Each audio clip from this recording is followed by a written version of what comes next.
3, 2, 1, štart a ideme na to. Ten najrýchlejší čas ženský je 2:03 dneska, takže ak sa vám ho podarí prekonať, tak určite máte hodinky, alebo teda na 85%, lebo možno ešte príde nejaká lepšia. Ale v každom prípade roztočili ste to dobre, teraz len udržať to tempo a strážiť si tú kadenciu.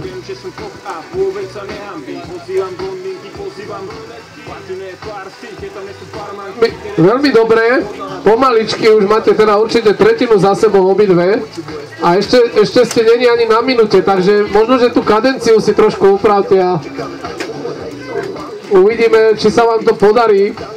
Ešte ďaleko k minúte stále a už ste v polovici, alebo teda aspoň žltá pretekárka už je v polovici.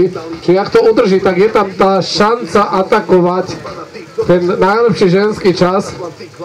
2:03, teraz bola práve minúta. Veľmi dobre rozbehnutý pretek. Spomen si na to, že víťazka má hodinky, takže možno, že sa ti oplatí to vydržať. A potrebujeme ešte jednu slečnu, jednu pani alebo jednu dámu.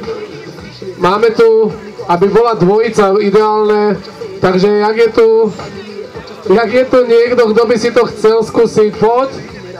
Bicykel podržia, si blízko, tak to poď skúsiť. Ešte kým si taká, že... Lebo potom už úplne padneš. Takže ako to vyzerá? 1:47. No ešte skúste, ešte nevzdávaj, máš 13 sekúnd. Bude to veľmi tesné. Veľmi tesné a toto už ako víťazka určite, teda s tým najlepším časom trpla a nebude prekonaná už v tejto chvíli, to vieme. Bolo to veľmi tesné, ako čas bude na úrovni 2:10. Ešte treba došlapať obidve do cieľa. Žltá pretekárka už je v cieli, ako ten Sagan, hej, tak krásne. A červená musí dojsť.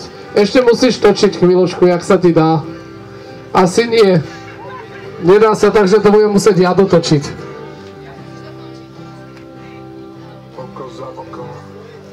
Takže ja to dotočím za ňu, lebo naozaj je to... Keď sa tie sily zle rozložia, tak je to ťažko. Takže máme ďalšie adeptky.